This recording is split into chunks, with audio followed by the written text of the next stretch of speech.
खुदावंद का तख्त लगा है। वह वक्त है कि हम खुदावंद की आवाज़ को सुने। तो मैं आपकी भरपूर तालियों में अपने उस्ताद मोहतरम को डॉक्टर ए.पी. जोशुआ साहब से दरखास्त करूंगा कि वो आए और खुदावंद का कलाम हमारे साथ।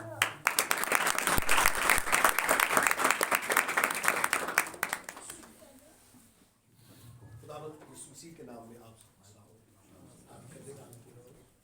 मेरे अजीजों, आज की सुबह जो खुदा ने हमें हनायत की ताकि हम उसकी पाक हुजूरी में आए, उसे सिजदा करें, उसकी हम्द करें और उसकी तारीफ और उसकी शुक्रगुजारी करें। ये नादिर मौका खुदा ने आपको फराहम किया। बहुत से लोग इस दिन को नहीं देख सकते। हालेलुया। सो आए मेरे साथ आप निकालिए ईसाई नबी का सहीफा, उसका 5वें बाब की हम पढ़ेंगे। पहली आयत से लेकर उसको 7वीं आयत तक लिखा है कि अब मैं अपने महबूब के लिए, अपने महबूब का एक गीत उसके पाकिस्तान की बाबत गाऊंगा। मेरे महबूब का पाकिस्तान एक जरखेज पहाड़ पर था और उसने उसे खोदा और उससे पत्थर निकाल फेंके और अच्छी से अच्छी ताकि उसमें लगाई और उसमें बुर्ज बनाया और एक कोलू भी उसमें तराशा और इंतजार किया कि उसमें अच्छे अंगूर लगे, लेकिन उसमें जंगली अंगूर लगे। अब ऐ यरूशलेम के बाशिंदों और यहूदा के लोगों, मेरे और मेरे पाकिस्तान में तुम ही इंसाफ करो कि मैं अपने पाकिस्तान के लिए और क्या कर सकता था जो मैंने ना किया। और अब जो अच्छे अंगूरों की उम्मीद की तो जंगली अंगूर क्यों लगे। मैं तुमको बताता हूं कि अब मैं अपने पाकिस्तान से क्या करूंगा। मैं उसकी बाढ़ गिरा दूंगा और वो चिरागाह होगा, उसका इहाता तोड़ डालूंगा।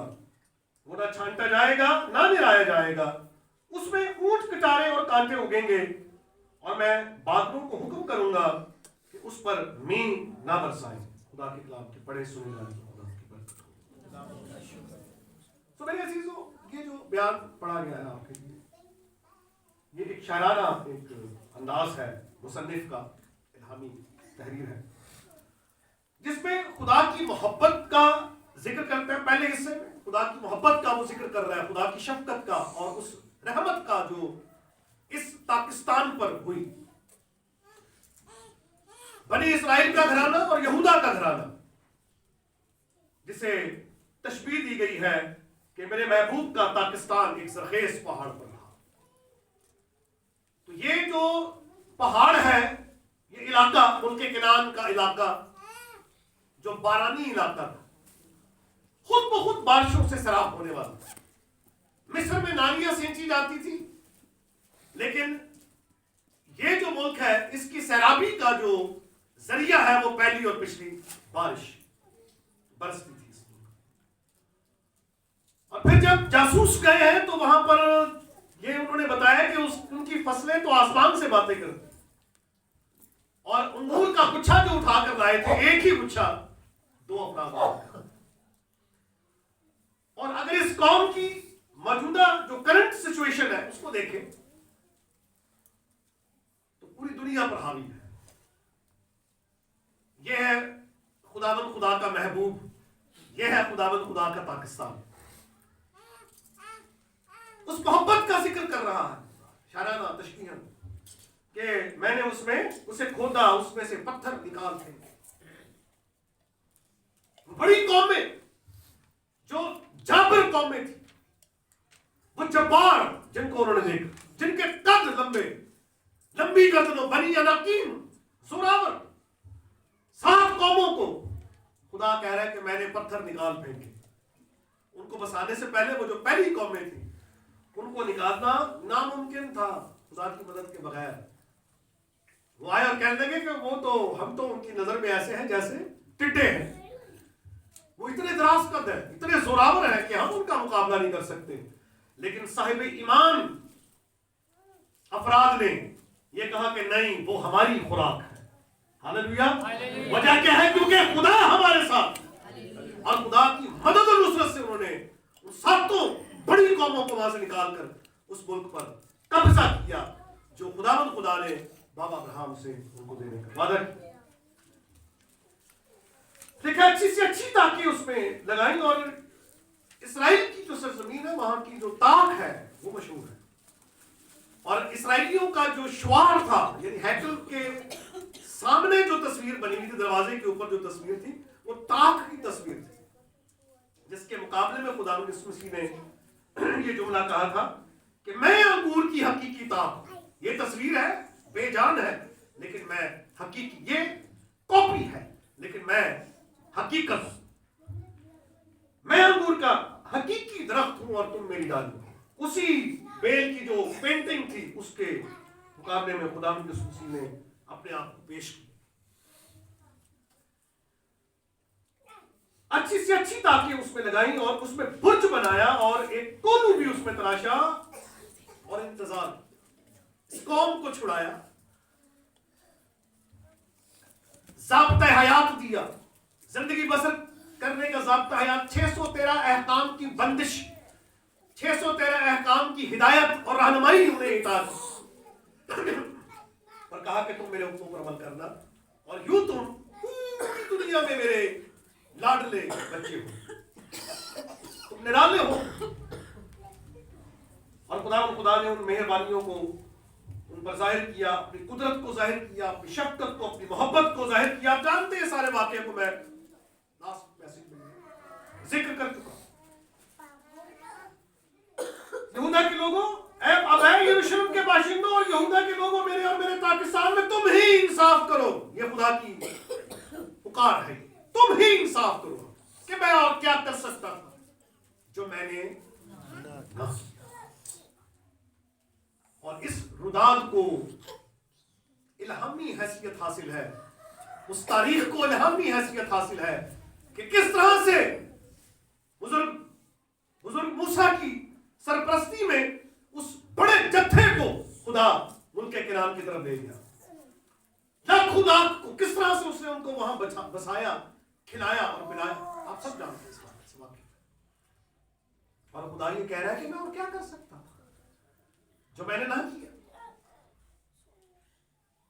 अहदनामा जदीद की अगर रुदात में यीशु मसीह को देखें, मजहरे खुदा को देखें, तो उसकी मेहरबानियों का अंदाजा आप लगाइए कि उसने अपनी पाक बशरियत को कीलों के और कोड़ों के और कांटों के सुपुर्द कर दिया। किसके लिए? हमारे। हम तो पैदा होते हैं जिंदा रहने के लिए, जिंदा रहने के लिए पैदा किए गए थे, लेकिन वो मरने के लिए। कौन किसी के लिए अपनी जान देगा?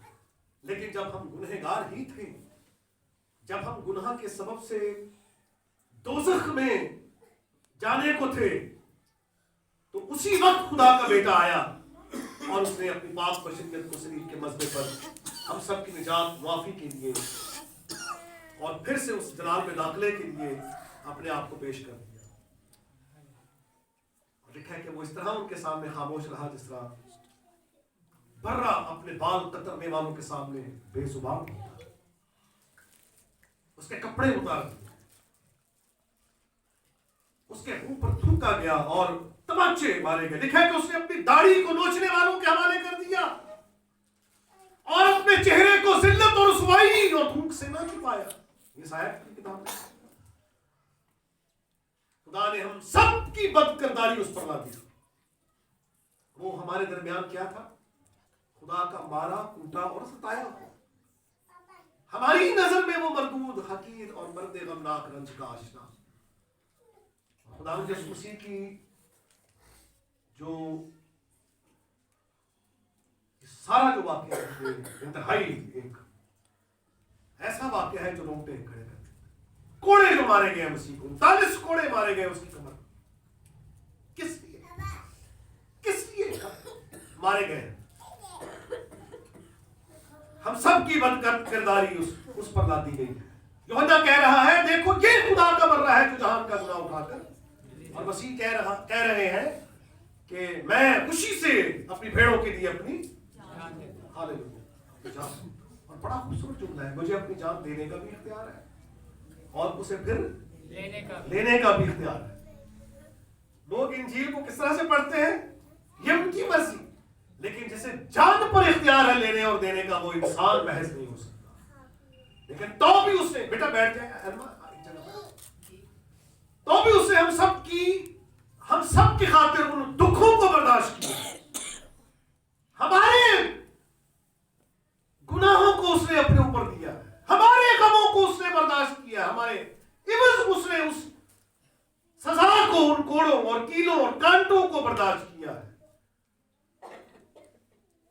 और जो कोई भी उसके पास आया उसने उसे शिफा बख्शी, अंधों को बिदाई दी, गूंगों को गोयाई, बहरों को समाप्त दी। एक बेवा का लड़का जो उसका अकेला वाहिद सहारा था, जिसके जनाजे को वो लेकर जा रहे थे, उसने उसको खड़ा कर दिया, रोक दो, ये बच्चा कब्रिस्तान नहीं जाएगा, ये अपने घर जाएगा। फिर लड़की जो मर गई थी सिर्फ यही कहा, तलीता कूमी, ऐ लड़की मैं तुझे कहता हूं उठ, और लाजर से कहा कि ऐ लाजर बाहर निकला। उसने जिंदगी और मौत का जो दावा किया, क़यामत और जिंदगी में हूं, उसे साबित भी करके दिखाया। मुर्दों को जिंदा किया, खुद जिंदा होकर क़यामत का दावा जो उसने किया था उसे साबित, मुर्दों में जिंदगी डालकर और खुद जिंदा होकर उसने अपनी जिंदगी होने का सबूत पेश किया। अब उसे बहस इंसान कहो तो तुम्हारी मर्जी, लेकिन ऐसा इंसान कभी तारीख में हमें नजर नहीं आया कि जिसको अपनी जान देने का और फिर उसे लेने का भी इख्तियार, और जो कहकर मुर्दों को जिंदा करे, पानियों पर चलकर दिखाए, हवाओं में उड़कर दिखाए। पता नहीं लोग किस तरफ जा रहे हैं, किस चीजों की तरफ जा रहे हैं। जिंदों की तलाश करने के बजाय लोग मुर्दों के पीछे भागे चले जा रहे हैं। जिंदा मुर्दों की मदद करते हैं, उनको दफनाते हैं, चढ़ावे चढ़ाते हैं, जिंदा चला रहे हैं मुर्दों। भाई जो खुद बेचारा कब्र से बाहर नहीं आ सकता, वो तुम्हारी मदद कैसे करे? जो खुद मदद का मोहताज है बेचारा, कुछ भी करने के लायक नहीं है, और जिंदा जो है वो मुर्दों की जाके पूजा उपस्थित। हमारे लिए एजाज क्या है सदस्य भाई? हमारे लिए क्या एजाज है? हमारी खुशबख्ती क्या है? हमारे पास वो हकीकत क्या है जिस पर हम फख्र करते हुए सर उठाकर जीते हैं? वो यही है कि हम जिंदा की इबादत करते हैं, हम जिसकी पूजा करते हैं वो जिंदा है, और उसने अपनी मोहब्बत को हम पर जाहिर किया है कि ना सिर्फ वो जिंदा है बल्कि वो हमसे मोहब्बत भी करता है। और अगर वो मोहब्बत करता है, दावा करता है, तो उसकी तस्दीक के लिए कुर्बानी पेश करके उसका सबूत मुहैया करता है कि मैं फिर हकीकत तुमसे प्यार करता हूं। अपने हाथ दिखाए, तौबा को देख लो, ये वो हाथ है और ये वो पसली है, वो सबूत है यीशु मसीह के, उसकी मोहब्बत के निशान उसके हाथों पर है। पसली में भाले का निशान, पैरों में और हाथों में वो निशान उसके हैं जो उसे बाद में भी दिखाए। अमावस की राह पर जब जा रहे थे तो पहचाना नहीं, लेकिन जब रोटी तोड़ने लगा तो हाथ देखे तो पहचान लिया, ये तो छेदे हुए हाथ तो उसी के हैं जो पिछले दिनों छेदा गया। हम सब की खातिर, हम सब के इवज समझ रहे हैं कि मैंने वो दुख उठाना था, मेरा था वो दुख, लेकिन उस दुख को उसने खुद अपने ज़िम्मा ले लिया कि इन्हें कत्ल ना करो, इन्हें कोड़े ना मारो, कांटों का ताज इनके सर पर नहीं, कांटों का ताज मेरे सर पर रखो, और फिर बाद में मैं जिंदगी का ताज इनके सर पर रखूंगा। हालेलुया। मैं बाप के पास जा रहा हूं, और जिसने ये दावा किया कि मैं जिंदगी हूं, जी उठकर दिखाया, अब हमारे सामने नहीं, तो क्या मालूम कि वो कौन था और क्या था, लेकिन कह रहा है कि मैं दोबारा आऊंगा, मैं दोबारा आऊंगा तुम्हारे पास और तुम्हें अपने साथ ले जाऊंगा। हालेलुया। फिर लिखा है कि जो बातें ना आंखों ने देखी ना कानों ने सुनी, खुदा ने अपने मोहब्बत करने वालों के लिए वो तैयार कर दी। हालेलुया। खुदा तो आगे की बात कर रहा है। बाइबल कहती है दुनिया की चीजों के नहीं, आज में वादा की चीजों की तलाश में रहो, जहां मसीह मौजूद है और हम इंसान हैं, हम ईमानदार हैं, और हमारे ईमानदारों के का जो बाप है, बाप अब्राहम, वो गिला करता है, कहता है खुदावंद तू मुझे क्या देगा? मैं तो बेऔलाद जा रहा हूं, उसकी जिंदगी में औलाद की कमी है, और वो उसका शिकवा खुदा से कर रहा है। वो औलाद उसकी जो सोच समझ है वो यहाँ मरकूज है कि मेरी औलाद में मेरी सारी मिरास दमिश्क इब्न अज़ल के सुपुर्द हो जाएगी मेरे बाद। हत्ता कि वो 3 साल उसी के साथ रहने वाले वो भी कह रहे हैं कि खुदावंद हमें क्या मिलेगा। उसी ने कहा कि तुम जो मेरे पीछे हो लिए हो खेत छोड़कर, माँ बाप को छोड़कर, तो वो कहते हैं खुदावंद हमें क्या मिलेगा। तो मसीह ने कहा कि तुम जो मेरी खातिर, इंजील की खातिर के सब कुछ छोड़कर आए हो, इस आलम में तुम्हें सौंप आने वाले आलम में हमेशा की जिंदगी मिलेगी। जब मसीह ने उनको आवाज दी तो लिखा है कि वो अपने बाप को भी उन्होंने छोड़ दिया, कश्ती भी छोड़ दी, अपना पेशा छोड़ दिया, अपना घर छोड़ दिया। लेकिन ये सबके लिए नहीं है, जिनका बुलावा है उनके लिए। लेकिन बहरहाल जब मसीह मिल गया तो फिर वो जो पीछे थे था उनका, उन्होंने कहा कि ये तो कुछ भी नहीं। इब्तदाई दिनों में आप देख लीजिए, मसीह मिला, उन्होंने अपनी जायदादें बेची और कीमत लाकर रसूलों के कदमों में रख दी। और इब्तदाई कलीसिया के सामने मसीह की आमद यही था कि वो आने वाला, हमारी दीन हयात में ही आने वाला। और खूबसूरत बात यह है कि हमेशा ये मैसेज जो है वो इसी तरह ही हमें महसूस होता है कि जैसे वो हमारी दीन हयात में ही आ जाए। और जब वो आएगा तो हमें अपने साथ है। वो क्या है ताकि हमारे लिए जगह तैयार करे। फारिग नहीं है, शिफायत भी करता है और हमारे लिए जगह भी तैयार कर रहा है। हम सोच रहे हैं कि वो सुता है, बेला बैठा है, नहीं, बहुत काम है जो कर रहा। हमारी नजरें वही अटकी हुई है कि हमें क्या मिलेगा। याकूब और यूहन्ना की माँ आई कहने लगी कि जब तू अपनी तख्त पर बैठ जाए तो एक को दाहिने बिठा लेना, एक को बाएं, एक को मशीर, एक को वजीर बना लेना। और आज दुनिया ये वजारत और इन्हीं चीजों के पीछे, कुर्सियों के पीछे, जमीनी इक्तदार के पीछे लोग पूछते हैं मसीह को यहूदियों ने कबूल क्यों नहीं किया था।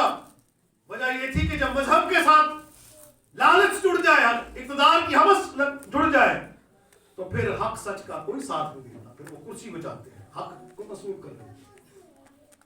पूरी तारीख पढ़ लीजिए, ऐसे कि अपने तख्त को, अपने इक़्तिदार को बचाने के लिए लोगों ने कई कुर्बानियां, अपनी फैमिली की भी दे दी, अपनी बेटों को भी कत्ल करवा दिया, अपनी बीवियों को भी कत्ल करवा। हेरोदिस की बड़ी मिसाल। ये इंसान, ये कुबड़ा इंसान कुबड़ा है उस औरत की तरह जिसे सिर्फ जमीन नजर आती है। कुबड़े बंदे को क्या नजर आता है? लेकिन खुदावंद यीशु मसीह ने उस औरत पर हाथ रखा, उसके कुबड़ेपन को सीधा किया, तो उस दिन उसने आसमान को देखा। रूहानी तौर पर कुबड़ापन हमारे अंदर सिर्फ जमीनी चीजों की तरह, क्या खाएंगे, क्या पिएंगे, क्या पहनेंगे, हमारी नजर यहीं तक है। लेकिन बाइबल तो हमें कहती है आओ कमाल की तरफ बढ़े, आलमे बाला की चीजों, जमीन को छोड़ो, ये सब खत्म हो जाने वाला है। जब ये सब चीजें इस तरह पिघलने वाली है तो तुम्हें पाक चाल चलन दीनदारी में कैसा कुछ होना। हम उलझे हुए हैं, क्या मिलेगा?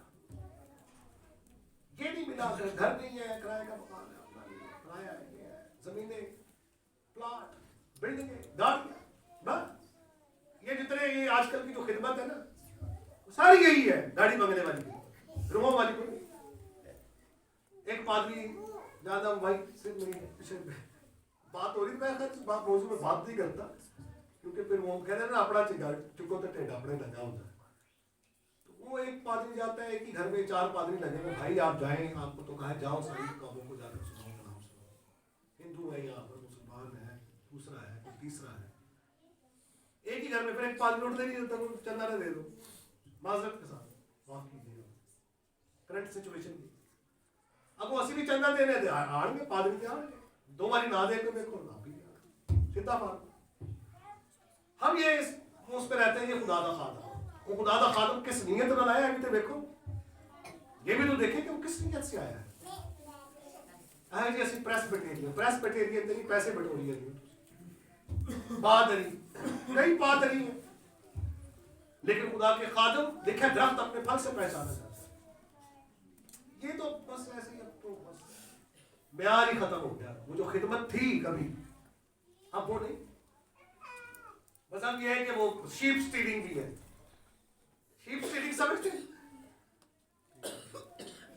अरे तुसी साढ़े चर्च आया करो, साढ़े भी तो चर्च आओ तो ये पता है बंदा किसी चर्च का मेंबर है तो उसको छोड़ दो, उसको साढ़े भी चर्च आओ तो साढ़े चर्च की मतलब कोई बड़ा खुदा है या छोटा है, सब बेकार बात है। आलम बाला की चीजों की तरह रूहों को बचाओ, सोल विनिंग पर काम करें। माशरे में इतना बिगाड़ है, चर्च में इतना बिगाड़ है, मैं आपको क्या बताऊं यहां से, आपको अंदाजा होना चाहिए इस बात कितनी बेरहमी है मसीही कहलाने वालों को। कौन उसको खत्म करे, उनके लिए कितनी दुआ करते हैं, कितनी दुआ करते हैं। नए साल का पैगाम दुआ ही है, प्रेयर ओनली।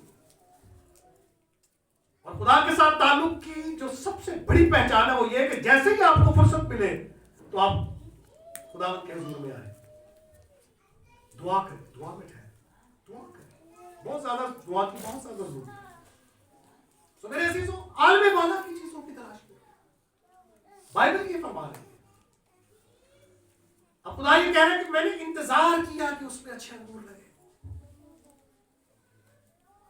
देखा कि पिछली बातों को याद ना करो, देखो मैं एक नया काम करूंगा। ये नया साल है तो खुदा क्या करना चाहता है, हमारी जिंदगियों में नया काम करना चाहता है। हालेलुया, नया काम करना चाहता है। लेकिन हम पास्ट में खोए रहते हैं।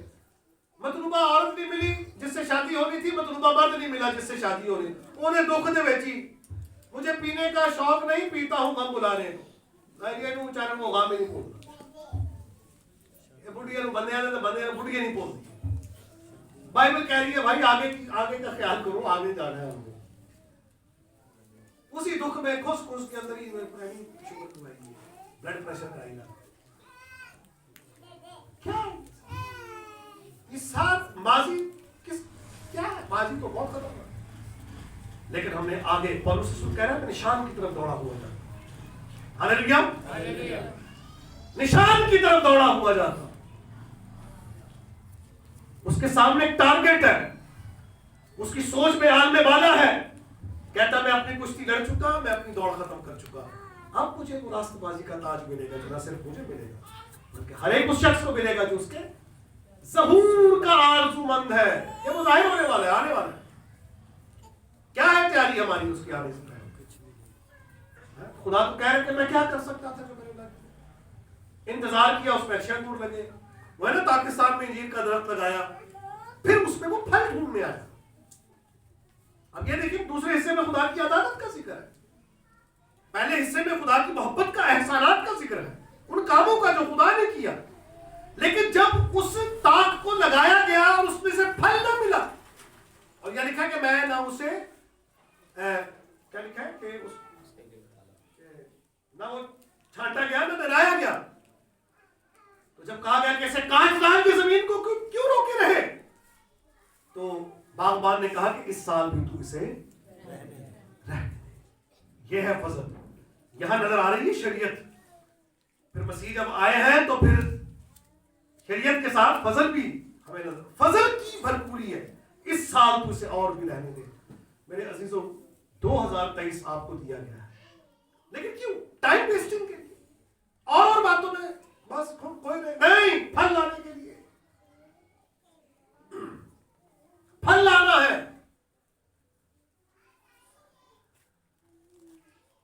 और तुम्हारा फल कायम है। हालेलुया। जो डाली मुझ में है और फल लाती है, मैं उसे छांटता हूं ताकि वो और ज्यादा फल लाए। लेकिन जो डाली मुझ में है और फल नहीं लाती, अगर कोई कलीसिया का मसीह के बदन का हिस्सा है तो उसकी जिंदगी से खुदा का कितना जलाल जाहिर हो रहा है, वो कितनी खिदमत कर रहा है, सोल विनिंग क्या है, प्रेयर लाइफ क्या है, उसकी दुआया जिंदगी क्या है, कलाम के मुताला का क्या है, मयार है उसकी जिंदगी में, वो बाइबल पढ़ता है, वो दुआ करता है या नहीं करता। ये सारी बातें सोचने वाली। 2023 आपको खुदा ने दुआ करने के लिए दिया है। खुदा कहता है कि मैंने ढूंढा कि कोई मेरे हजूर में रखने में खड़ा हो, कोई रखने में खड़े हो, जो कत्ल के लिए घसीटते जा रहे हैं, जो कैद होने को है, छुड़ाए उनको। देखिए कि बाजों को आग में झपट कर निकालो, आग में भी कूदना पड़ेगा आपको लोगों को बचाने के लिए। फायर ब्रिगेड को देख लीजिए, मुश्किल है, मुश्किल काम है आग में से निकालना। ये आग है दुनिया की में जो बेदीनी की आग लगी हुई है, बुराई और बदी की आग है। इसमें से कौन निकालेगा? किसे भेजा गया है निकालने के लिए? बताइए मुझे, अगर कहीं आग लगी है, फायर ब्रिगेड के पास ही सब कुछ है ना, तो फायर ब्रिगेड बेचारी सुती हुई है, हमें पता पाकिस्तान में फिर बातचीत तो सड़ सुट जावे, उधर पहुंचती है, फिर तो कोई डाका मार जावे, डाका को मार के चला जावे, चोरी हो जावे, कतल हो जाए, बातचीत फिर पूरे साथ अच्छा कहती हो, FIR कर दो, अच्छा तो काटते ऐसा क्रिश्चियन पाकिस्तानी बाहर के ममालिक को एट स्पॉट पकड़ते हैं चोरों को। क्यों? क्योंकि उनका सिस्टम ऐसा है, तो फौरन वो इतला देते हैं और पुलिस दरवाजे पे खड़ी होती है। इतने पादरी बेचारे सुते हैं, सुते ही लेकिन काम कर रहा है। लिखा है कि मसीह ने कहा कि मुझे दिन में काम करना, हालेलुया, क्योंकि एक रात ऐसी आने वाली है जिसमें कोई काम नहीं कर पाए। मैंने तेरे किसी काम को अपने बाप के हुजूर पूरा काम करना है, काम करने के लिए बुलाए गए, जागने के लिए बुलाए गए, रात में जाग कर आप दुआ करें, फिर आपकी दुआ के वसीले से खुदा काम करेगा। आमीन। बहनों के लिए ना बाहर नहीं तो कोई बात नहीं, अंदर रहो, जिनको दुआ करनी हो कार भी है, वो उसके लिए कहीं दूर जाना नहीं पड़ेगा, घर पे दुआ कर, घुटनों के बल होके घंटों घंटे खुदा के हुजूर में दुआ कर। और फिर यहाँ ये लिखा है कि मैं उसे काट डालूं, उसका वो चरागाह होगा। देखिए तो ये नहीं है कि सिर्फ फल नहीं आ रही डाली, लेकिन उसके बाद उसका अंजाम खतरनाक है, वो काटी जाएगी, वो काटती जाएगी। या लिखा है कि वो ना छांटा जाएगा ना निराया जाएगा, मैं उसकी बाढ़ गिरा दूंगा। अब ये जो आए थे बदरुआ बढ़ जाती है करा देंगे, लोगों की जिंदगियों में बाढ़ नहीं है। आपको ये मैं याद दिलाना चाहता हूं कि खुदा के से डरने वालों के चारों तरफ उसका फरिश्ता खैमज़न होता है और उनको बचाता है। हादसात की बदलू है, जो सिस्टम है इब्लीस का, हलाकत का, जो उसका प्लान है इंसानों के खिलाफ, उसमें वो एक्सीडेंट को भी इस्तेमाल करता है, एक्सीडेंटल डेथ से खुदा हमें बचाता है। देखिए वो तेरी सब हड्डियों को महफूज रखे, वो हमारी हड्डियों को महफूज रखता है।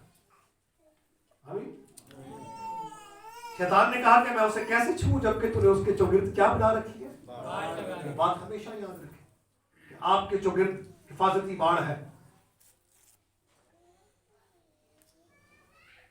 नुकसान उसी वक्त होता है जब वो बाढ़ टूटती है, वो बाढ़ कायम रहनी चाहिए, खुदा की मुहाफिजत हमारे चौगिर्द रहनी चाहिए। आमीन।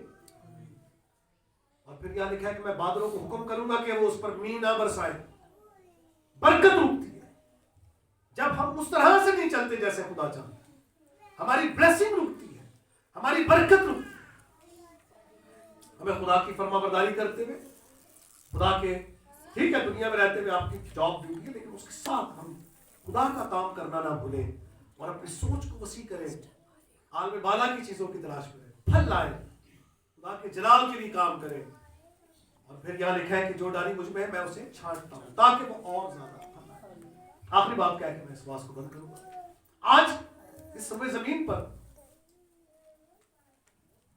मसीहियों की जो तादाद है वो 2 अरब से 3 अरब से जायद है, लेकिन ये सिलसिला शुरू कहां से हुआ था? मसीह की जिंदगी से।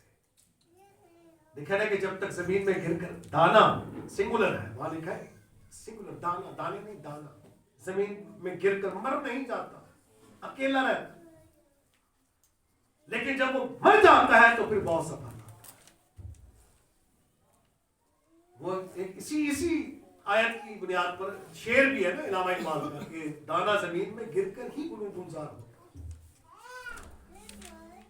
तो गुनो गुलजार होने के लिए, फलदार होने के लिए हमें मरना पड़ता है। और पौलुस रसूल कहता है कि मैं मर गया और अब मैं जिंदा ना रहा, बल्कि मसीह